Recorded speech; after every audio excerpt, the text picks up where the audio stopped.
and just announce that this is the open space meeting set for April 6th at 8 p.m. via Zoom. Um, an agenda had been posted on the township's website prior to the meeting, and so with that, I think it's kind of turning it over to Steve as the the vice chair, but I'm happy to just sort of guide through it if need be. Um, so whatever you want, Steve. Sure. I'm happy to have you guide.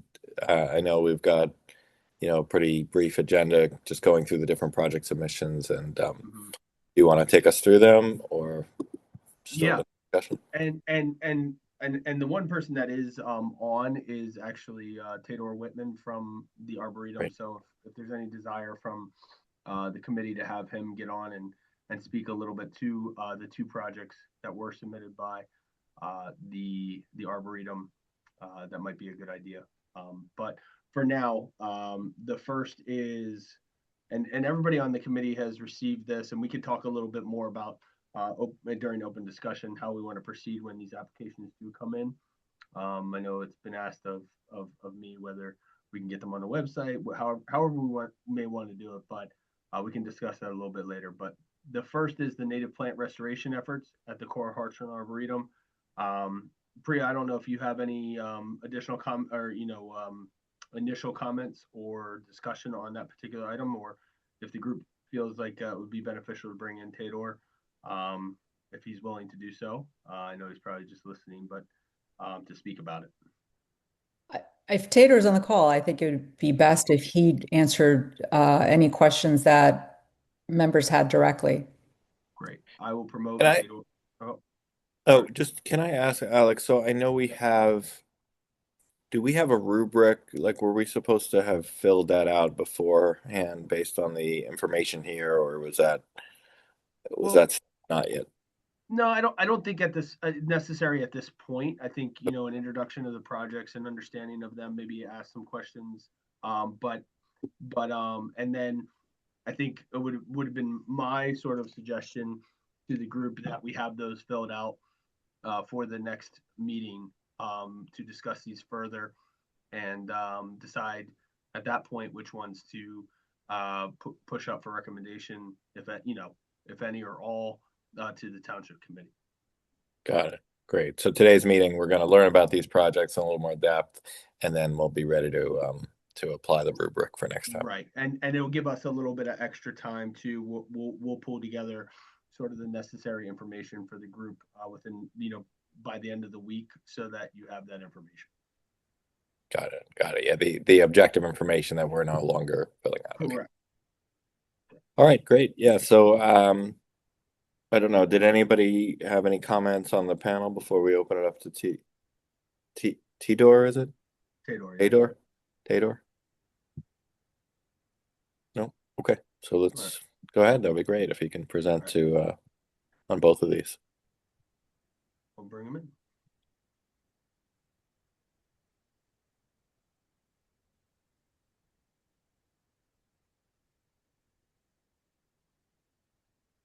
Hey, Tador. Hello, Alex. How are you? Good. I don't know if you knew we were going to put you on the spot, but glad to have you here and be able to talk through the two projects that the Arboretum put forward. So the first one we have in front of us is the native plant restoration. Sure, I can talk. If you have any questions, sure, whatever. Yeah, just give us a brief background on the project, and then we can ask any additional questions. Well, about 20 years ago, the township, working with the Arboretum, decided the best thing to do for forest restoration efforts was to put a deer fence around the majority of the Arboretum forest. And that worked a huge charm. And what was a decimated forest started growing back, and things were going really well.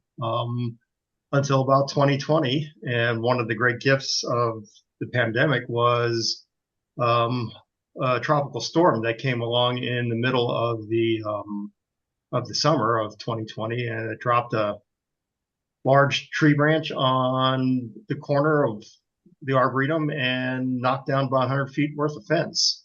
And by the time we got that repaired, we had 7 deer inside the forest, inside the fencing, and it took us about a year to get them out. And during that time, they completely decimated our understory and herbaceous layers.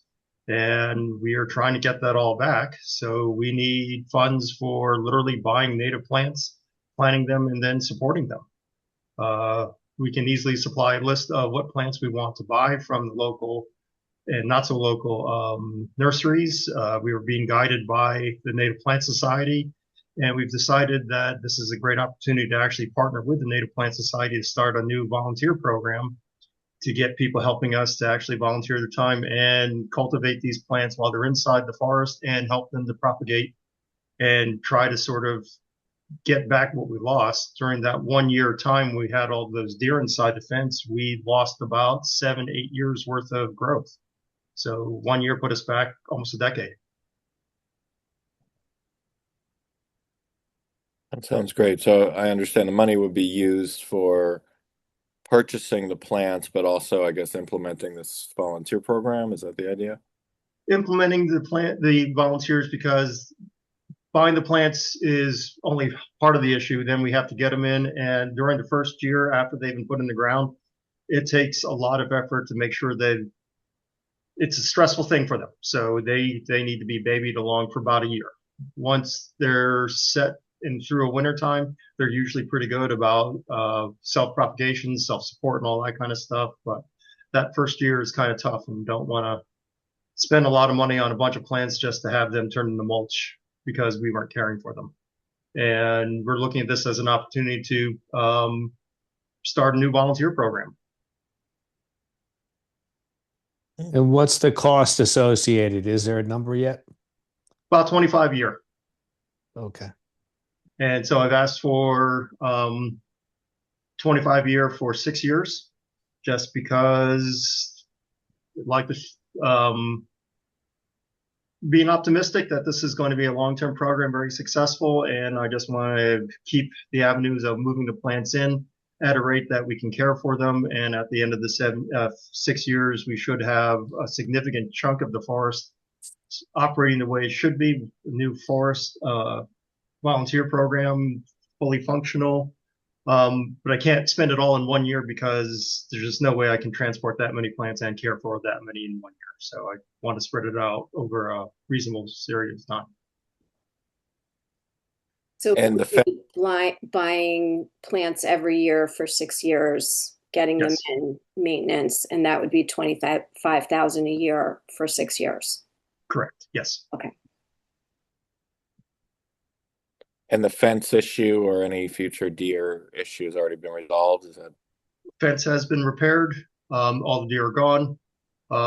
We're pretty good now at getting them out if they do get in, but we are going to also take some protective efforts. While the plants are in, we'll have temporary fencing in just in case something gets in that's not supposed to be there.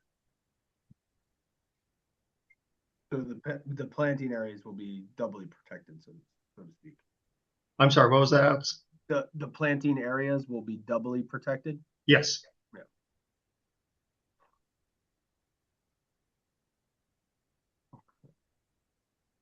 Does any of this include trees, Tador, or is it just understory? At this point, we're looking mostly at understory and herbaceous layer. So sedges, wildflowers, stuff like that. There are going to be some viburnums, spice bushes, basically. Again, we're trying to build the base layer up. That's what the deer got to.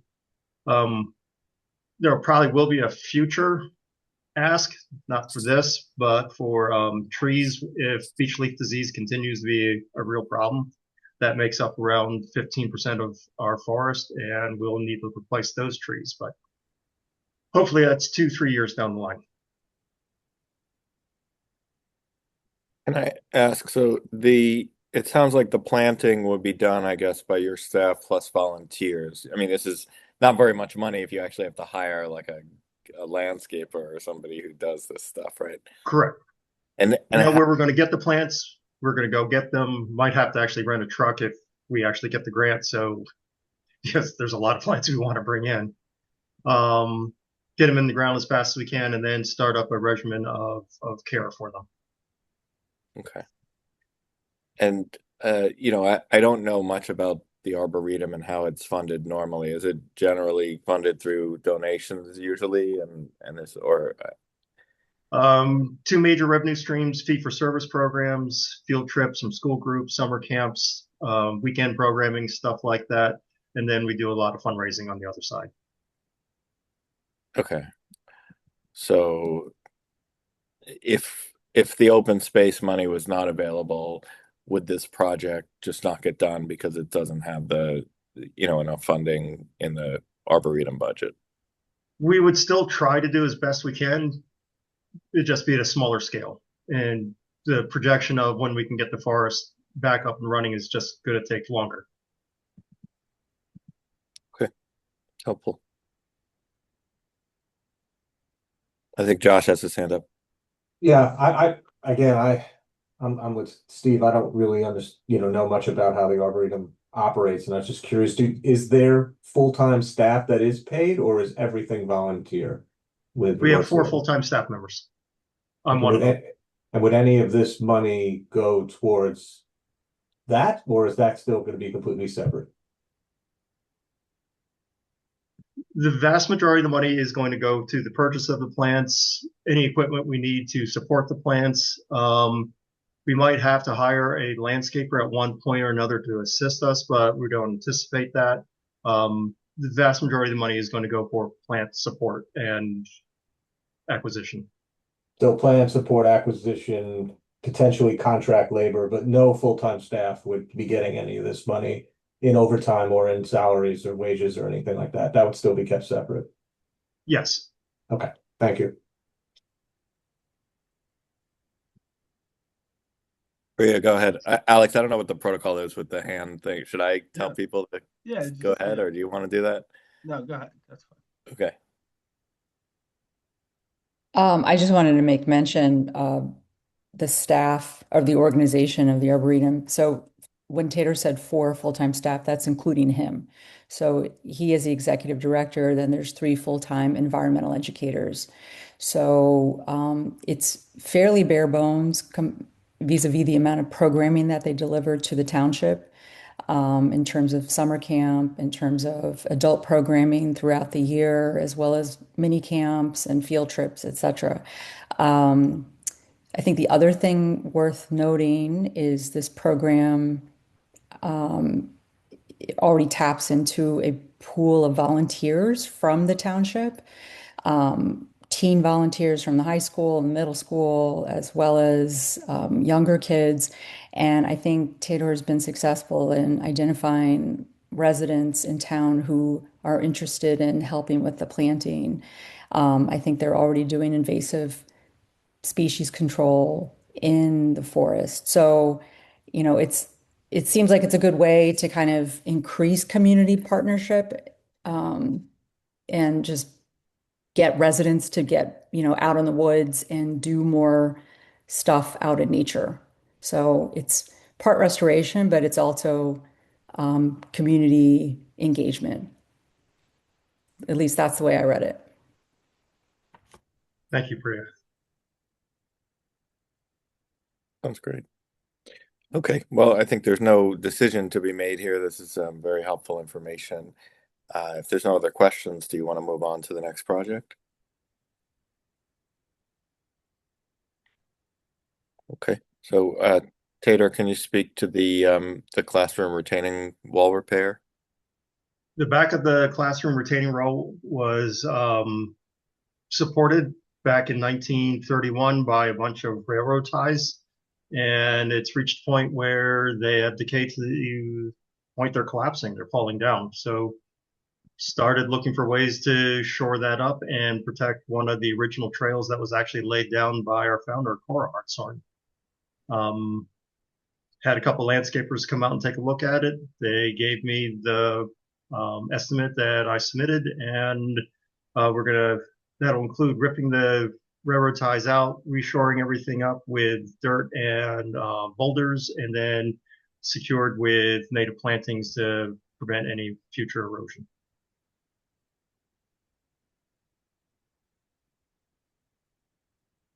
Right. And who would do the work?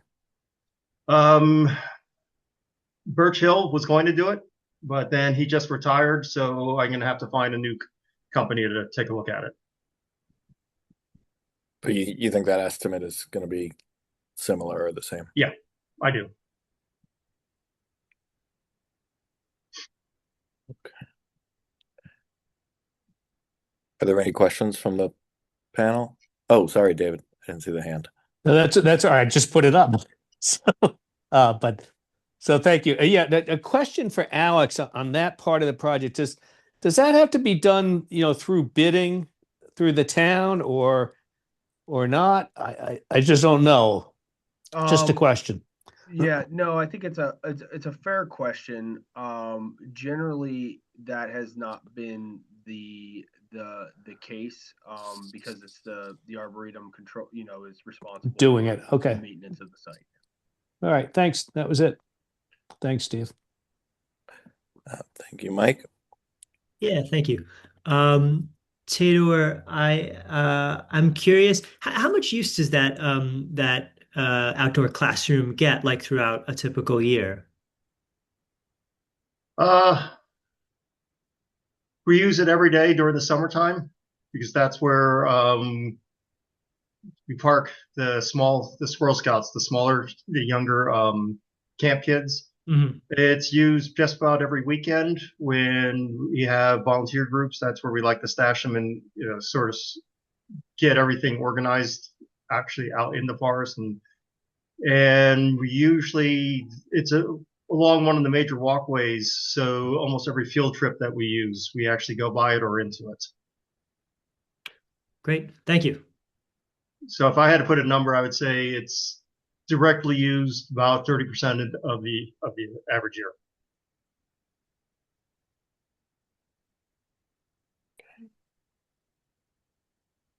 Oh, sorry, Josh. Go ahead. Yeah, what was the Taylor, what was the ask on this? On how much, what was the financing that was asked I for asked on for this one? 47,000 One time? one time. Thanks. Are there any sort of state grants or fees that, programs that might support something like this, and have they been pursued? I don't know of state grants that speak to this. I haven't seen any. There have been a couple. There are a few. American Waters, for example, every year puts out a grant, and I tried for that. I applied for it 2 years ago, and they said, due to the high number of applications, we can only support blah blah blah. So there was something about it that I guess wasn't attractive to them. So I haven't looked at state. I've only looked at private foundations, and this is, I guess, the first township time I've looked for funding. Okay.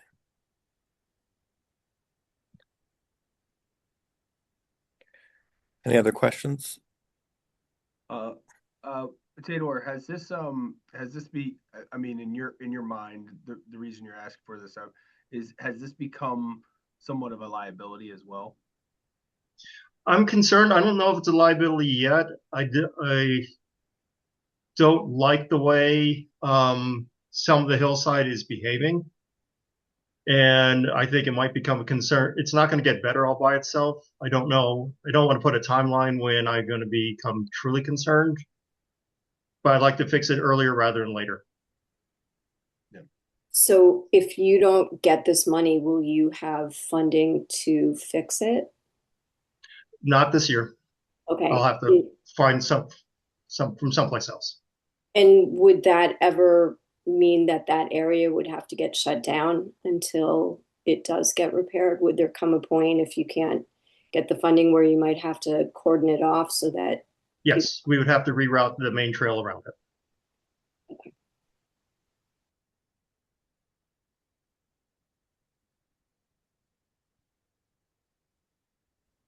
Yeah, go ahead. Is there any, are there any benefits in terms of flooding mitigation that are associated with making this repair? I don't believe there would be. That it's not in one of the areas that typically, the part that's collapsing doesn't really, it's not the part that, is part of the flooding issues, as far as I understand them. Do we lose anything from a historical perspective through this project? I mean, you mentioned that I think it was put down. I forgot if you said if it was by Cora herself or by, her people. It just sounds interesting that there's these railroad ties that they use to assemble this wall, and we're talking about ripping it out and putting in something more modern. I don't know enough about this to say. I'm just curious.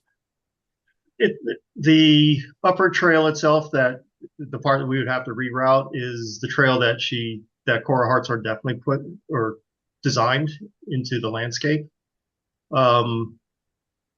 We'd have to change it if we had to reroute it.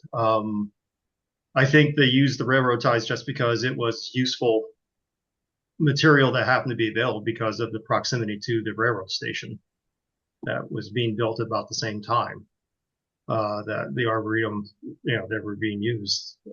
So I think that the ties they need to go. They're no longer serving their purpose, and I think the natural rocks would be something that Cora Hartshorn probably would have approved of as part of the overall landscape.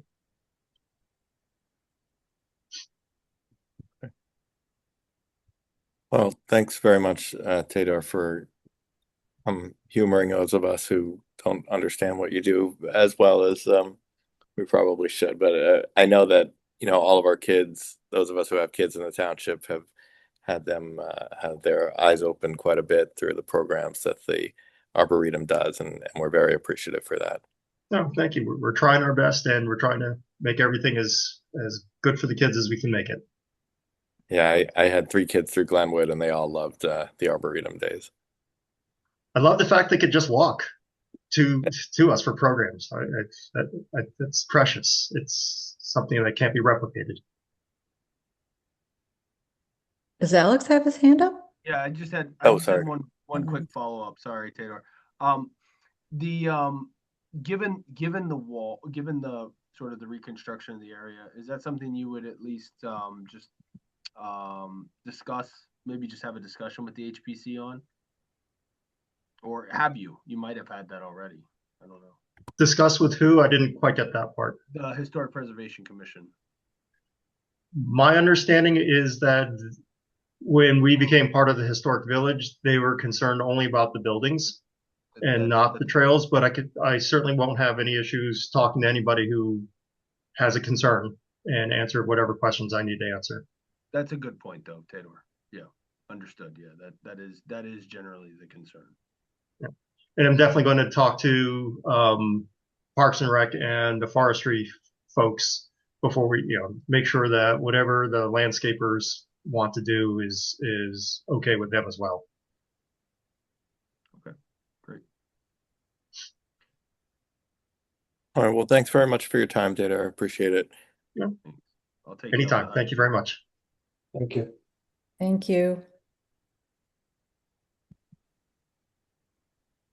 Okay.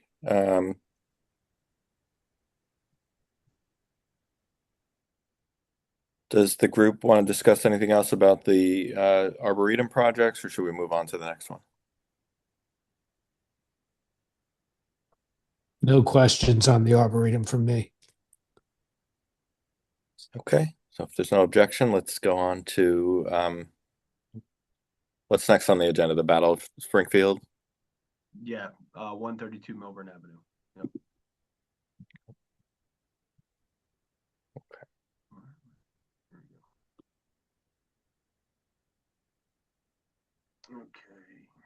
That's the Exxon station, right?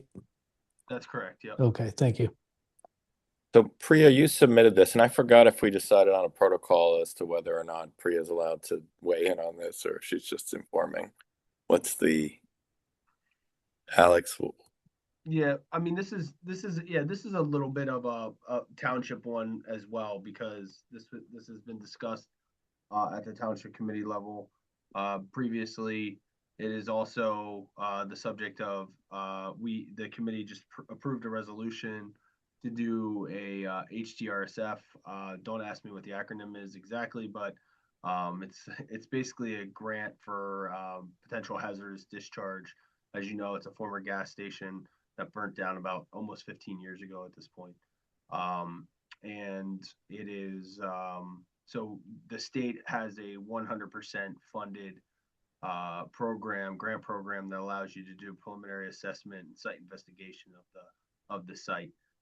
So that was recently approved by resolution, and is a step moving forward on this particular area. But I think Priya can speak a little bit more towards, and I certainly can too, because her and I have discussed this in the past as well, in terms of potential ideas at this site, being at a gateway into not only the township but also Essex County. It's as well. It is a small area, certainly, but it is kind of checks off a bunch of boxes. It's in a floodplain. It's a abandoned property site. This property has been paying the abandoned property fee for the last probably 12 years at this point. And it is of historical value, and also provides an opportunity to reclaim some of the floodplain, even though it is a small amount, but it is part of the floodplain. I don't know, Priya, if you had anything to add to it. Yeah, I do. And I also have a question about the HGRSF grant. So just Steve, to address your concern. So I have no financial stake in this project, and I'm not involved in any way. I just presented this idea to the township and Alex, maybe like 5 years ago, or I don't know how long it's been, Alex. It's been a long time. Probably been about that. Yep. Yeah.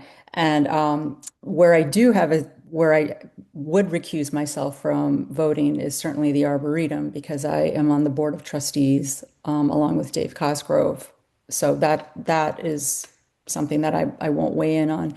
But as far as the former Exxon station goes, Alex, I just am curious to know what the grant money will be used for, because as far as I know, the owner has done everything as per NJDEP regs, right? Like the site's being monitored, they've removed all the tanks, the site has effectively been remediated, and they've received the groundwater permit, I think. They just have to like resubmit or recertify it every 2 years. So I think They have to that's coming up monitor it. this Yeah. year. Mhm. And then I think as per that permit, so an LSRP has been working on this project for I don't know how long, and per his assessment, the site should be clean through natural attenuation by like 2031. So that's, I think, the model. That's what they're projecting. So the money, what would the money be used for? Because it's all, everything, they're doing everything, right? Yeah. So it has been, and everyone we've talked to about this program and this particular site, it has been suggested that the township do their own. Like, don't rely on New Jersey Clean Energy or whoever owns the site and their information and what SIP. they've submitted. And so it's been suggested that we do this through our own process. In addition, I think the reason for that is it's kind of step one of two potentially, which is the township does the preliminary assessment, the site investigation, and then there is another grant should there need to be any sort of cleanup, that you can use that grant to fund 75% of whatever needs to be remediated. So I think it's kind of a means to an end, depending on what ends up happening from that site investigation. Plus, I don't know how long ago that was. You don't know if conditions change. Obviously, they're going to go with what were originally provided, which is just monitor it. And while I do agree with you, it does seem to be a bit of maybe a waste, a waste of time or money, but we've been told by both the DEP and those who have been consulting for us on it that you should go through your own process. Even though they've done everything according to DEP regs, DEP is still saying, don't trust us, hire an outside consultant. Well, and I think, and again, I think part of that is just that you need your information to then apply for the second part of that if it's needed. Okay. So yeah, I get it. I get it exactly what you're saying, but it was pretty clear to me that they wanted us to continue down this process. I can pipe in a little too, at least from the TC perspective. I don't want to speak for everyone, obviously, but there's a concern there that, that we don't want to get involved in a piece of property where we have to spend a lot of money cleaning it up. So it potentially also allows us to go back to, because part of the process could be, hey, look, it's going to cost us, X number of dollars to deal with this property. Then you can go back to the owner and you can say, this is the price we're willing to pay for the property. So we're talking about an assessment of the property that would be fully funded by the state, though, right? This would not be any open space money. That would, right? Correct. And so the open space money would be to what? Purchase the property and develop it into this, or? Correct. Okay. And I know we have a TBD now. Sorry, Mike, go ahead.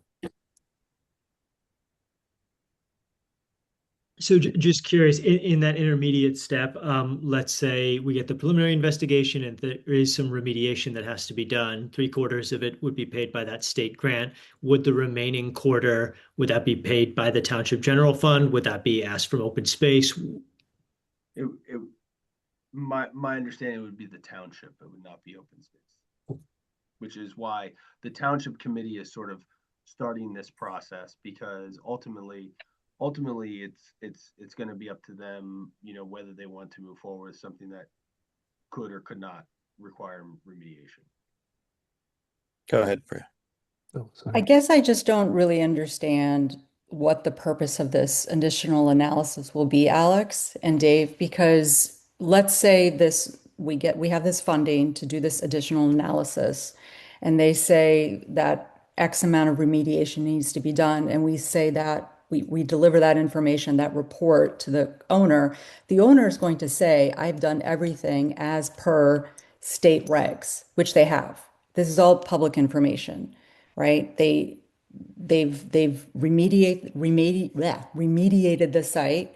They've installed monitoring wells that are monitoring the groundwater. There is, in fact, a plume from the pollution, like a southwestern plume, which again, the site itself will be clean in a few years. So I don't know if that's actually how does it give us anything because they're going to just say, well, sorry, we've done everything that we need to do as, what the state requires.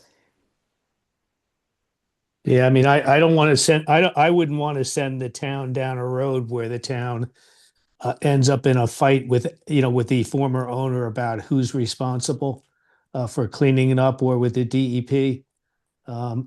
It makes no sense to take on that risk to me, and that's why certainly I wanted the assessment done to see what we're really getting into. I can't predict it, Priya, for sure, honestly, but I could see a situation where, as we do as we develop it, whatever we decide to do with it, Exxon turns around and says, well, you guys exacerbated it. No one knows, let's say, I mean, you've seen this stuff around town where people buy houses, they don't know an oil tank's there. There could be a lot of interesting stuff that happens. Little separate topic, Alex, just a question on that. I was talking to a lady today about another issue in town, and she had said that like 10 years or 15 years ago, there was an issue with the county where the county open space fund, they were indicating that they would, potentially give us money. But they wouldn't because we didn't have an open space fund. So long story short, I mean, any idea whether now that we have an open space fund, that something like this project that the county would kick money in or not? Or I'm I not going to think- hold you to it, obviously. Yeah, I mean, just from preliminary conversations we've had with the county, and we've asked a few times on this particular piece of property. I think the big thing for them is ownership. And so once the township owns the property, they'd be happy to kick in and help out with certain things. Okay. I think that has been made clear by them, but nothing. It won't be anything toward purchasing the property. All right. We'd still be on our We own. have to own the property. Sorry, I Thanks. just have a question for Priya, but Deborah, go ahead. Thanks. So I just want to be clear. So Alex, it sounded like you were saying there's a two-part process here. In order to get funding for the cleanup, we had to apply for the investigation into the property. Is that correct? In order to potentially get funding for any cleanup that might need to be done, we wouldn't be able to get that without having done this investigation by the township. Is that correct? That is the way that I understand it, yes. And that's the That's the way way, you I was on a call with DEP. I asked the specific question, like all of this has been done, kind of to Priya's point, and they reiterated again that the township should go through it and do their own process. It is also my understanding that if we don't do that, right, we're taking on their process, and it doesn't necessarily make us eligible just because they went through the process for that additional funding of remediation. Okay. And look, I mean, I think there is a degree of the township committee being a little bit gun shy here because of what's going on lot one. We've been dealing with lot one for the last 20, 25 years, and so I do understand that. And I think where we get support from the township committee is by going through this process. Whether to Priya's point, it is maybe redundant, quite redundant maybe in a way. But I think this is where the discussion has gone with the township committee, and providing a level of comfort that it is our process, and also if there is a need, that there's funding available for that. So Priya, I just want to ask you a question before you. Sorry, Steve, I just had a follow-up. So if for some reason there is something that needs remediation and the owner of the property says, I'm not going to do it because I already did my part, then we could potentially get funding independently because we took this first step of doing our own investigation. So I guess to Priya's concern about the, haggling with the owner, it is potentially possible that we would have outside resources to do the remediation without having to lean on the current property owner for that. Is that correct? yeah, and we'll have information too, and we'll have information of what we think it's going to cost to remediate that. Plus, while I don't know all the ins and outs of it, right? But does the game change a little bit when it becomes a public entity owning the property? And so I think that's also part of the concern is making sure that we don't get caught unawares if now we want to buy the property and now all of a sudden it's like, yeah, sorry, the standard's different because you're gonna put this into a park and you're gonna have people on top of it, or it's not just an abandoned site or whatever. So I think we need to go through that exercise to be able to answer all those questions too, and a lot of these good questions that are coming from all of you as well. So Yeah, I wanted to make sure I understood the concern though. Is it that this will cause unnecessary delays, or is it something else? Meaning, doing this additional assessment. Well, yeah, I think that's a legitimate concern. Is that But is that the adds time. concern that you're expressing, Priya, or was it something else that? I was, so there is no delay, right? Because we don't have to do this project. I guess I was just trying to understand what the purpose was behind applying for this grant and using the funding in this manner when, again, the owner has already gone through all of the steps for remediating this brownfield. And they've gotten a permit. The permit is up for recertification later this fall. Like they're doing all the things that they need to do. They're jumping through all the hoops. So that's all I was wondering. But like as From the Alex township said, perspective, like what's yep, the downside? yeah, like Alex said, like if it's an additional layer of diligence that we're adding and to give elected officials and residents obviously an assurance of, you know, how clean this property is and do we even want to get into this, then sure. I mean, it makes sense to get more buy-in and just to get more information as possible. Right. So it sounds like it's premature for this to be before the committee, right? That's Because what I was thinking yeah, too. we don't know how much money, we don't know the results of that. We don't know how much money the property is going to cost. We don't know, how much it's going to cost to develop or anything like that. So Right. it Or sounds like, even if there's an appetite to do this potentially, I don't know if yeah. based on what the findings are from this analysis that's done via this grant money. Yeah, I think it's good for awareness also. I mean, and it's good to, potentially provide additional information, back to the group as it comes about. But yeah, I would agree that it's a bit premature, but it is something that, could eventually come this group's way. And so it's good for awareness for sure. I think the awareness point is a good one. I wonder, well, I mean, one of the main reasons to have awareness of it is that if we're allocating money to different projects and we want to sort of earmark some to make sure it's available for this, it could be worth knowing. I mean, it sounds expensive. There's a purchase of property. There's all kinds of, development that needs to happen for that, I guess. Is it worth trying to get a sense of what the ballpark of that is? I'm assuming it's another bond potentially, because of the scale of the cost and everything. So, I mean, is it worth trying to get some numbers around this for the next meeting or in the future at some point?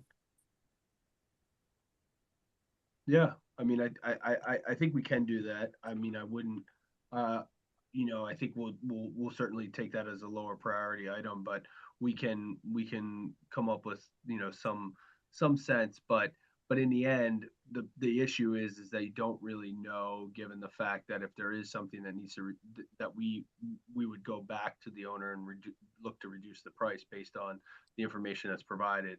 It certainly could come down, and I think there's also, and I'm not going to obviously speak for the township committee, but I also think there's a sort of a ballpark where people are like a level of risk and a level of cost that the township committee is willing to accept on this particular project. Okay. Yeah, my point was just that there's nothing to really even keep in mind on this at this point, right? I mean, like we can't. I don't think we can sort of withhold funds from other projects anticipating this because we don't even know what that No, but amount. we will definitely have more information this year. So, so we'll be able to provide some update on this project. Okay, sounds good. Anything else on this, or should we go to the next one? We can go to the next. Okay, so I guess there's two proposed pocket parks here. I'm assuming Stacy Phelps is not on the call. She is not, no, but I can speak a little bit for Stacy, and as you've noticed, it's a very thorough application. Stacy is the township's forester, and she works with the Shade Tree Advisory Commission And so there's an area at the intersection of Glen and Lackawanna that most are probably familiar with that, is home to a very beautiful sycamore tree and nothing else really going on in that particular space. I think we have a sign for the parking lot, the commuter lot 7, and then there is a memorial rock there from 9/11. But other than that, it's just is grass. And there had been discussions in the past about creating sort of a natural native plant sort of space there with seeding, maybe even letting the grass grow really tall in the center of it. But Stacy's come up with an entire plan. I can't say that I've read it word for word, but I know it's a significant improvement to this particular piece of property. That is the township's. That is sort of a focal point at this intersection by the library, by the commuter station, train station. So that's sort of where it's at right now.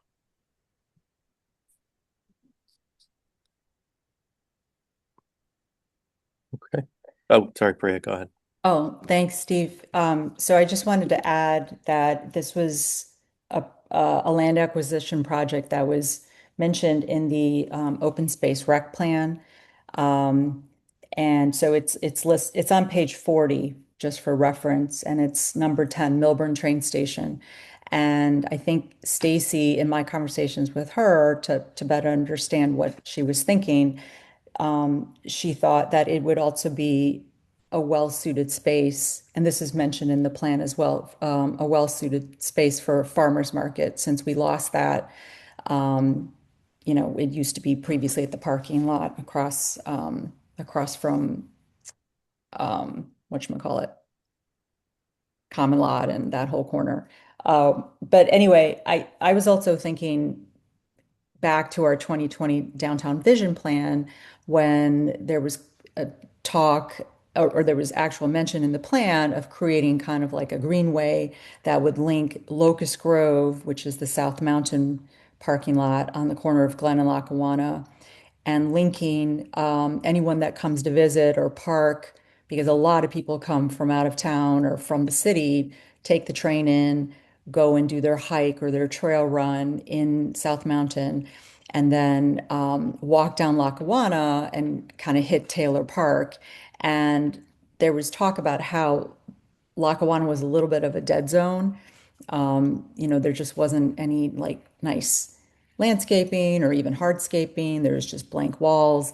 And so the thinking was that perhaps this corner could become almost like a little bit more active, with some seating, some nice features, native plants, space for the farmers markets, space for people to, go for a hike, and then they can eat their sandwich there. They already kind of do that de facto. I mean, I've seen people sit on the grass and on nice days after they, go for a hike in the reservation. But this could be a little bit more, what's the word, like just more attractive, essentially, I think was the idea. And then they would that could sort of be, again, like a gateway for folks into the downtown area. So I think that's something perhaps also to consider if, you know, if if this site were ever to be developed in the way that Stacy is proposing.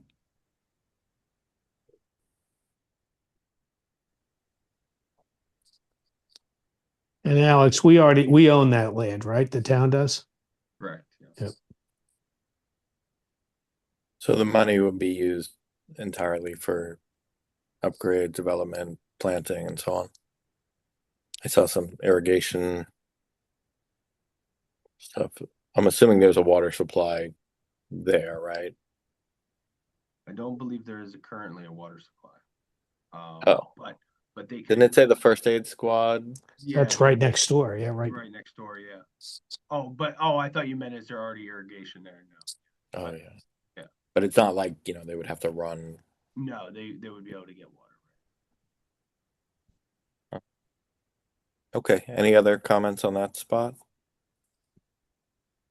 I think also I mean if it's I can see, I don't know if that she would be, but I could also see if Stacy is available for the next open space meeting to maybe come and speak about the project. She's very passionate about these things, so she'd probably have a lot to say on it, but can certainly bring her in if she's available.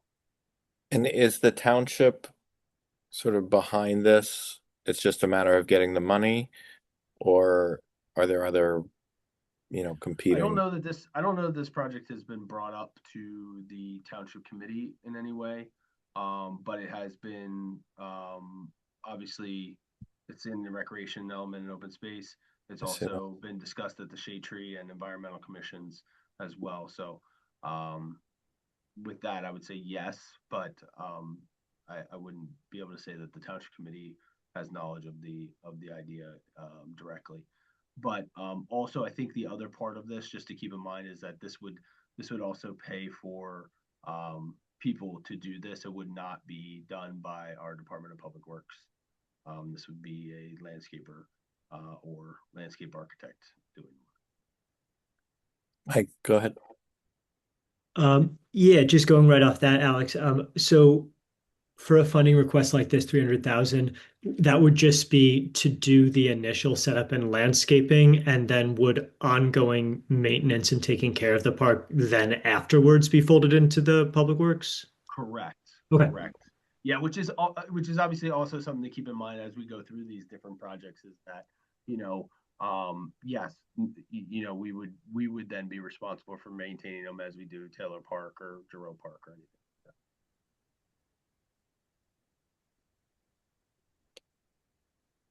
Okay.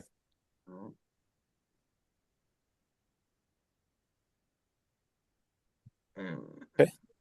Should we move on to the next one? The Paper Mill Park? So, Steve, I had submitted that last one. And again, just in a similar vein, I had lifted that straight from the open space rec plan. It's for people's reference, also on page 40, number 9. It's the JCPL property, block 120717. And I it's a really small lot. I think it's less than a quarter of an acre, but you blink and you miss it if you're walking from the middle school to to town, and it seems like it has the potential to be developed. I don't know if there's any safety considerations given that it's right next to the transformers, I think, or something like that are kind of behind it. Yeah. But so I don't know if that would prevent us from putting any seating there or, but it could be something that is very visible. It's right in the center of town and could be a nice place for kids when they're walking to town from the middle school on Fridays to sit, do their homework. Again, it's not a huge amount of space, but if it were developed into something really attractive, we could put public art displays there. We could, have an extension of advertising for Paper Mill Playhouse also be on that site, so that people really they kind of understand like the connection of the Playhouse to the downtown. Um, so I put that down as something for us to consider. If people think that that's an idea worth pursuing, you know, The one thing I will say for you is that um, there probably is a concern if you're getting close to the transformers, just from people, just from perception, most likely. Um, but this is an area that is very noticeable, particularly to people who are walking to and from middle school, Paper Mill, downtown, whatever it is. It's right there. It has one scraggly little bench or in the middle of it, and it doesn't really have any sort of rhyme or reason to the growth that's going on there. And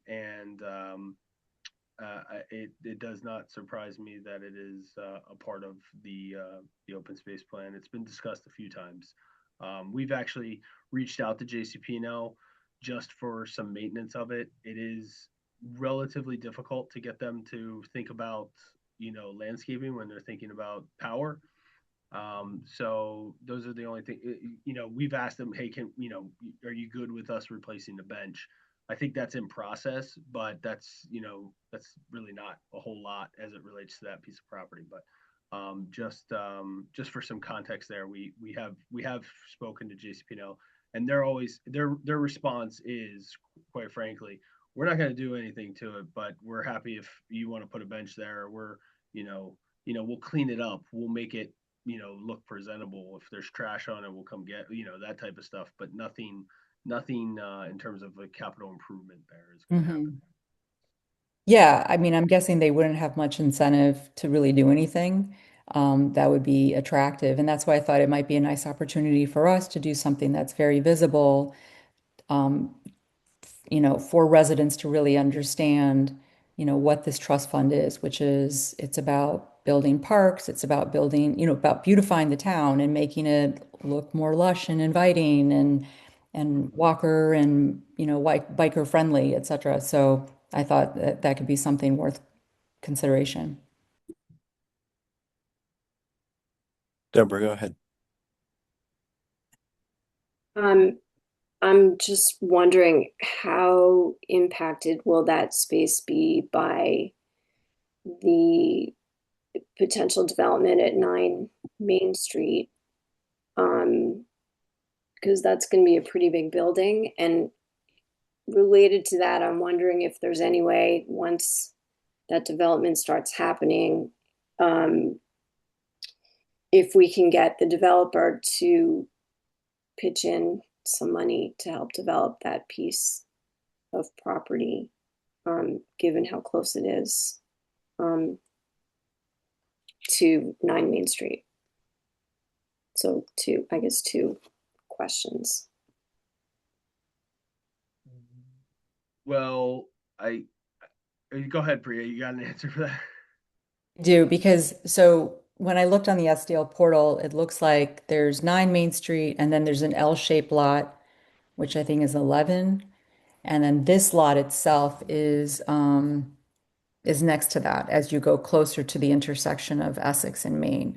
So unless the 9 Main Street development, we're also going to take that L-shaped lot, and I'm guessing, Alex, that's owned by the township, or I don't think it's JCP&L. So I guess to answer Deborah's question, this doesn't really abut the 9 Main Street lot, but it's certainly in the vicinity. And yes, if that 9 Main Street project does go through, potentially, the developer could be asked to help develop this site and throw in a little bit of cash to make it look a little bit nicer for residents and passersby.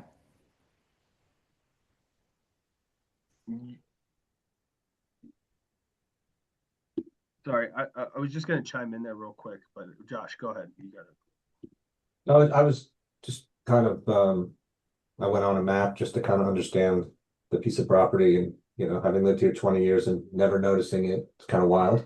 But I did look and see the L-shaped property next to it. And then I was thinking of what Priya was talking about with the last piece of property and maybe if the township does own the L-shaped piece of property and we were able to develop this, maybe that's an opportunity for something with the farmers market, because now you're talking about a much bigger space and it's close to the downtown area. And that would be a perfect place to kind of, resurrect the farmers market, because it's actually across the street from where it used to be. And it would, but that's all I was thinking. I just didn't understand that. I think we need to understand that L-shaped property and who owns it, and if it's part of 9 Main Street or not. Doesn't look like it is. That maybe there's an opportunity to kind of join the two, join the two properties. That's all. Okay. No, everybody's got me really curious that I don't know the answer to that question, so I'm gonna look that up. But in the meantime, too, I think one of the things is that just being realistic about the developer, and that particular property in that it is it would be 100% affordable development. And, most of the time when you speak about developers doing off-track improvements, it usually involves a pilot or a redevelopment plan. So there is a possibility, but I just kind of want to keep it like real that it might it's kind of unlikely in that particular scenario. But it is always and should be a question that is asked, should that development move forward. So that's all I wanted to say there. I think also the difficulty will be a little bit of um, whether JCP&L would want or be able to depart of that property. Okay, so I got the answer for you. Because 11 Main Street is actually the substation and the access to the substation. The 21 Main Street is just I guess a piece of property that they own. So maybe they would. My concern is that they have some pretty decent sized underground easements in the downtown when it comes to lines that flow. If you ever notice the poles that are next to Fiamma, there's like three poles right in a row, which doesn't make a whole lot of sense. And they have these huge sort of conduits going up the side of them because they're actually like transmission lines, going up the side of the pole. So it I don't know the answer to the question. They may be willing to depart with it, but there might be a reason that they wouldn't, and that might be the reason. Just for awareness. But as I said prior to all this, we'll do our due diligence on these submissions. With the exception of 132, we're not gonna do a whole lot on or any on that. But with these, we'll do our due diligence and provide the information to people. But 11 Main Street is definitely the substation and their access to the substation.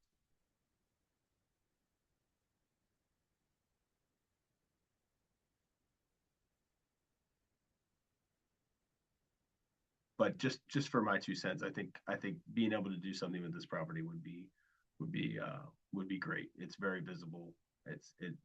There are definitely things that would be spruce that up. I mean, all the kids that walk down from middle school, I mean, it would be a great resource for them. So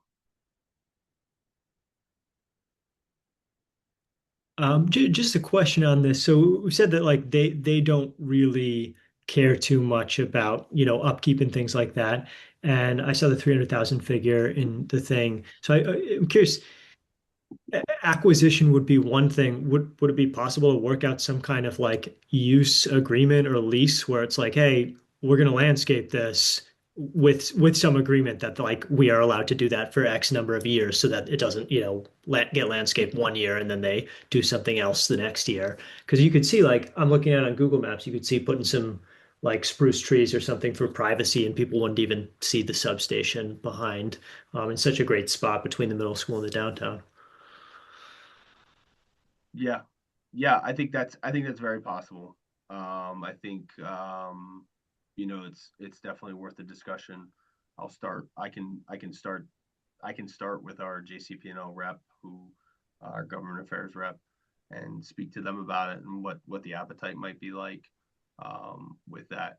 And obviously, and then they would be able to tell us, hey, here are the rules as you do this because of what's going on there, what's on the property, or how close you're allowed to be to the substation, and obviously they don't want anything hanging over that substation. And so, yeah, there would be that would probably be a good conversation to kick this off with.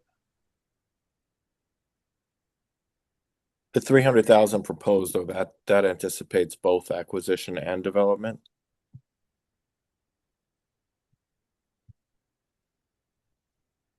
Priya.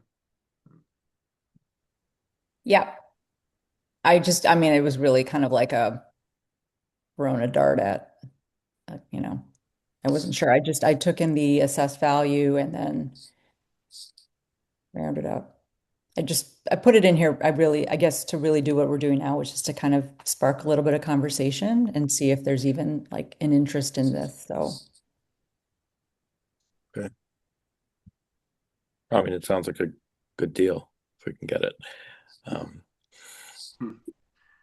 so okay, those are the projects that we had listed to consider on the agenda.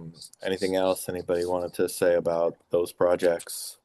No, I did want to say that Stacy is on the line if anybody wanted to ask her questions about the Glen. I didn't realize that she just texted me and told me she's on. I mean, I think we're scheduled till 9:30, so I'm Yeah. totally open to it if she has time to give us a few minutes overview of the Lackawanna project. All right, great. I'll pull her on real quick.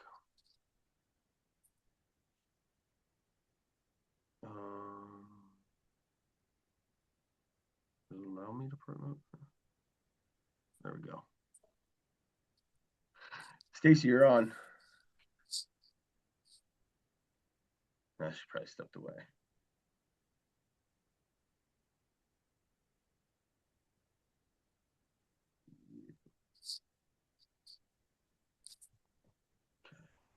Can you hear me? Yep.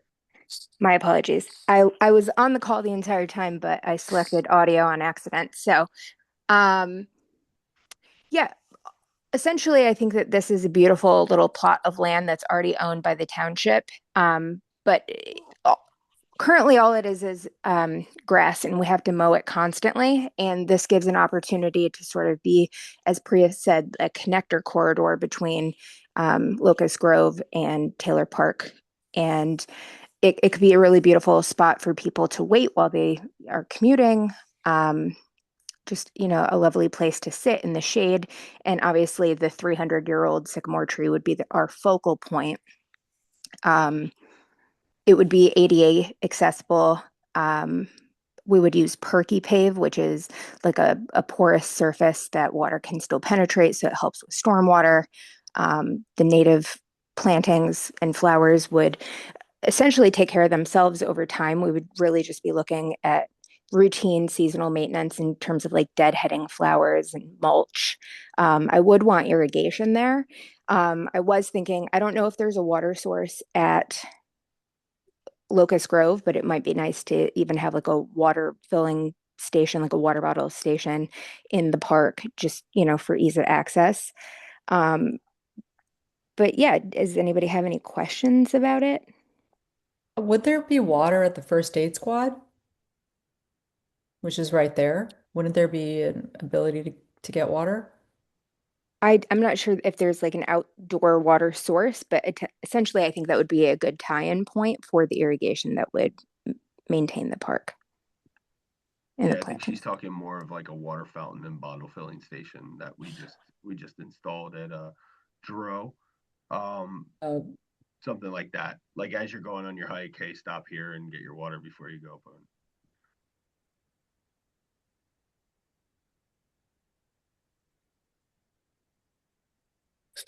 Stacy, I know that's an intersection there's often a lot of congestion on Glen Avenue, especially around like school out times and community.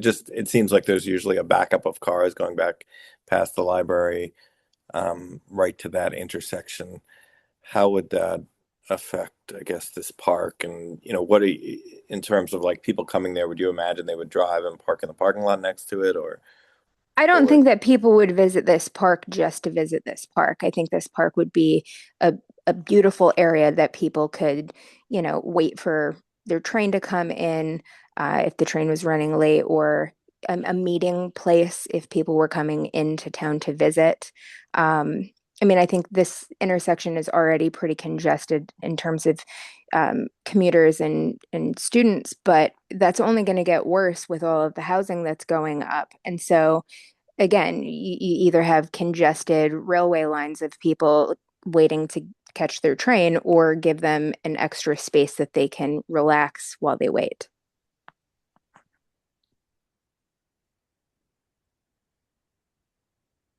okay?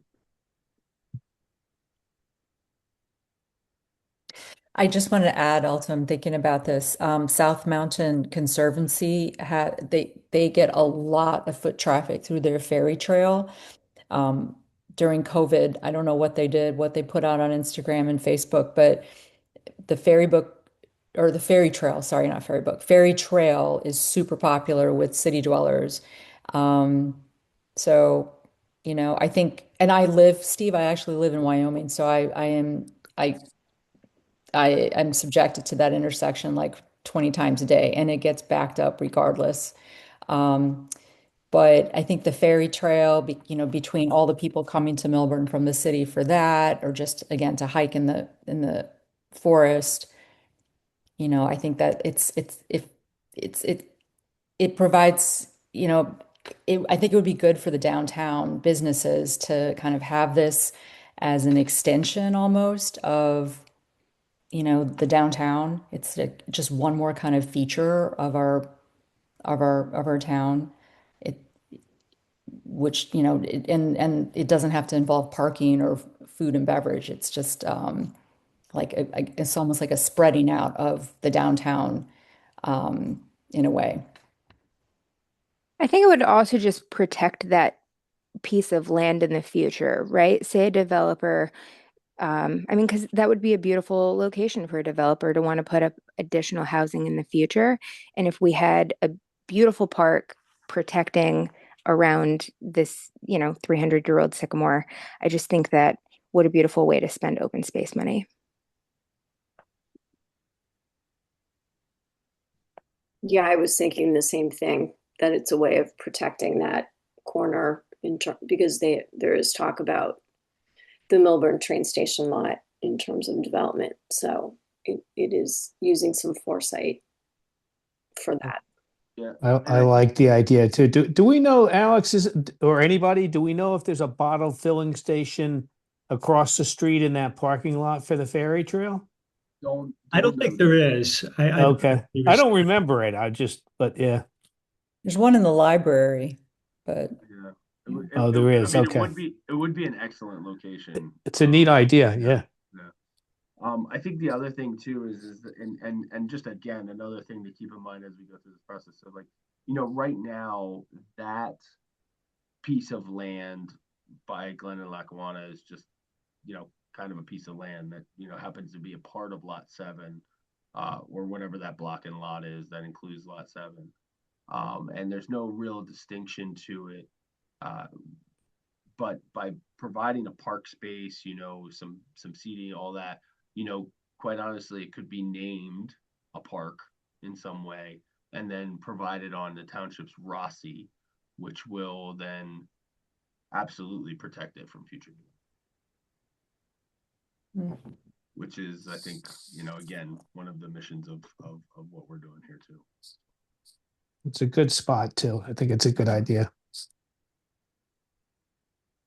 All right, that sounds great. If there's no other questions for Stacy, anything else for Stacy? Okay, appreciate all that background. Thank you, Stacy. Sure. Thank you for your time. Thank you. Okay, Alex, I think we could move on to the next part of the, I guess we have open discussion, and if anybody else is on the line and wanted to say anything. That's it. Stacy was the only one hanging out with us, so. Okay.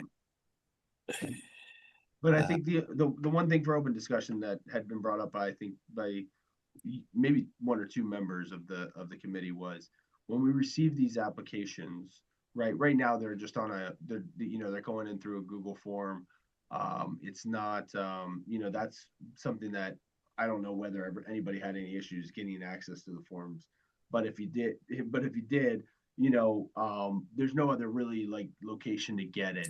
And so the question I guess is, we receive the forms, everybody on the committee sees them.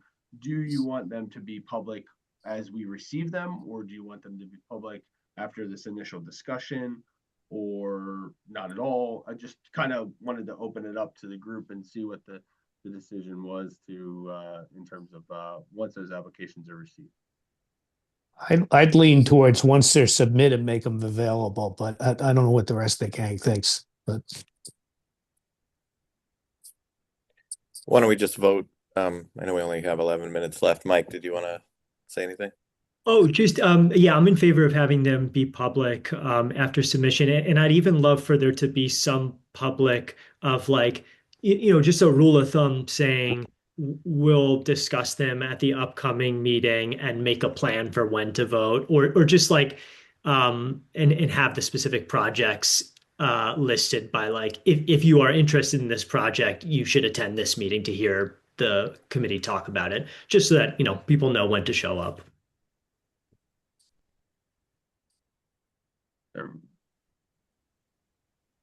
Sounds good. Everybody's in agreement with that?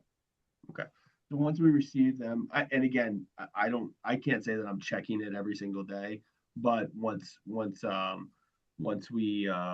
notice that those forms are submitted, we'll get them on the website. And I think what would be best is kind of almost take like a planning board or zoning board sort of approach to this. If they're received within 10 days of the meeting, we can put them on the agenda for initial discussion. That way, that kind of puts a timeline on us to check it before, 10 days prior, make sure they're on the agenda, make sure the agenda is posted 10 days prior, that kind of timeline. So that there's some order to it, as Mike was saying, and then people will know, hey, it's on the agenda, so I should go. Like, I mean, Tador and Stacy came to the meeting, but they didn't really have a sense that it was going to be discussed in any way. So, but I'm glad they did. Deborah, go ahead. Can you also, Alex, make that clear to any potential applicants so that they don't miss the deadline, and that they have it in, if they want it heard, that it's in 10 days prior so that they can be on the agenda for the most, recent or current upcoming meeting? Sure. And I guess we'll just the only issue I can see happening is if let's say we get 7 or 8 applications, are we going to be able to discuss them all in a decent amount of time? But we can always cross that bridge when we come to it. So, but yes, I can put on the open space website and on the form how that will work. Go ahead, Bria. I would just ask for at least 14 days for any new submissions, if not 30 days. Just to give us enough time to really consider the applications. I don't know. I think for minimum of 14 days, but whatever. Many days you guys want. So that brings up a good point, which is, so is the process now, it sounds like we're kind of organically arriving at a process, which is that the applications come in within some period of time before the meeting, we review them, we discuss them at the first meeting, and then I guess, is it by the second meeting that we're going to fill out because we had a form that the panel members were supposed to fill out, right? So it's like application comes in, they get noticed, we discuss, then after the discussion, we fill out the rubric, and then at the next meeting, I guess, what do? We report on the results of that rubric and then vote, or we decide if we need more information or what? Yeah, and then there's also the information you're going to provide, Alex. Right.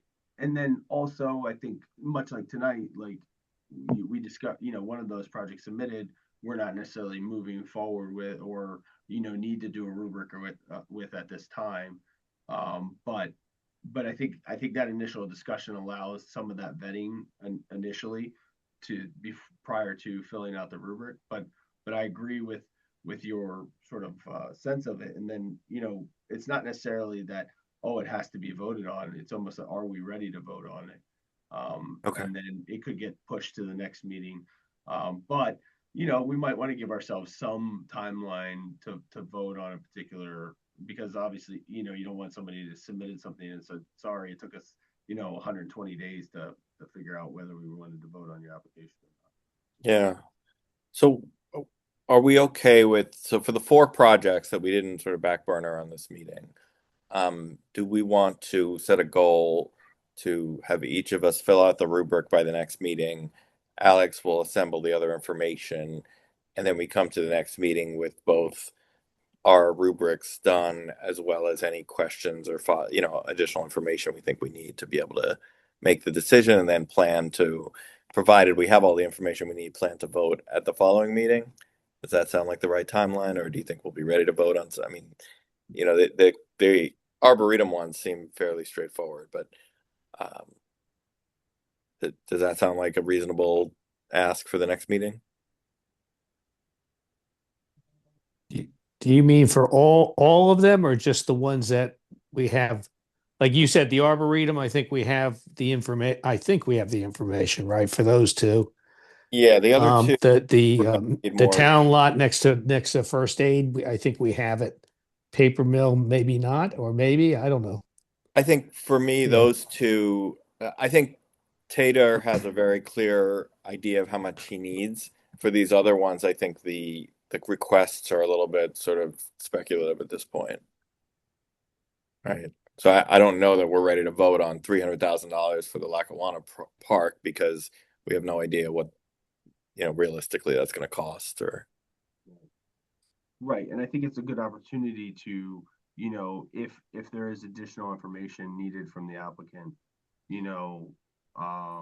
perhaps it can be requested, at that initial discussion, you get some sense of it, and then we can request some additional information from them. Like, I was going to ask Tador for pictures of the area that he's talking about, right? Or, if there's stuff like that that the group needs to help further their decision, maybe that can also happen in between the meetings.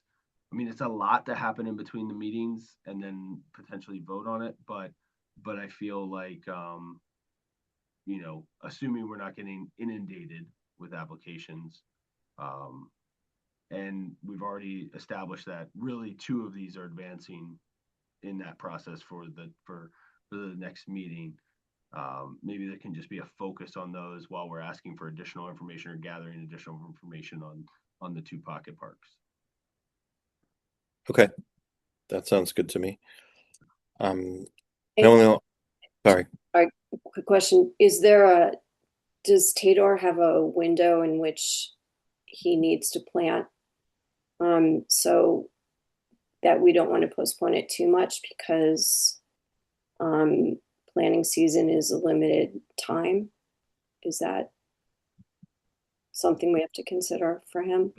Yeah, that's a really good question, that maybe we can ask him quickly. But really the next opportunity is the end of April for the vote on it, which and then would have to go to the township committee at the May 5th meeting, potentially.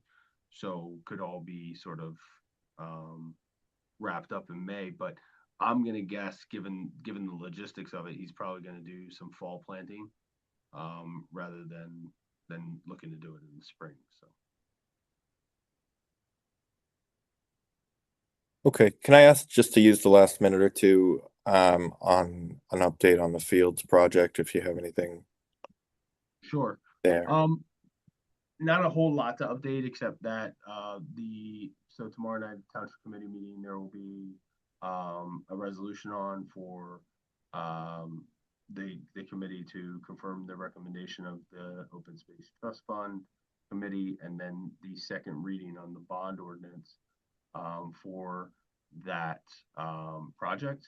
As I'm aware, the engineer that is working on the project has submitted the application to the DEP, which means everyone within 200 feet of the project area will be getting a notice, or have gotten a notice, about the application to the DEP.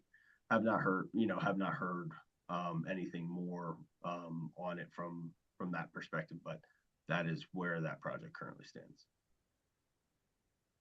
So when does the money, I guess, come out of our budget? Is it when it's fully is it after that township meeting, or is it some other? No, well, so keep in mind, like, even, and this is not always, but even with our type of our bond anticipation notes, it's usually it's like authorized money. but it's not issued yet because you're not taking out debt on money that's not being spent. So until it's time to actually spend money on the project, it's not going to come out. And it's not going to be, issued, because once it's issued, then you start paying interest on it. So it'll be after the fact, after the project's already started, quite honestly. Okay. So, but we don't know a timeline as to when that will start yet, are we? Yeah. I remember in the presentations in January, they were talking about potentially starting at least the lighting over the summer. That would be sort of a timeline that is possible, but some of this depends on the DP and how quickly they review the application. Okay. But our work is more or less done on that, right? Like we don't have anything else. We voted and now it's Correct. just in the township's hand. Okay. I thought David had his hand raised. Alex, you answered it. So, I lowered my hand. Thank you though. Okay. Well, if there's nothing else, then I will move to adjourn the meeting. Any seconds? Thank you all. All right. Thank you all. Thanks, Right on everybody. time. Thank you. Hey. Impressive. Thanks. Thank you. Well, Good night. Thank you. Bye.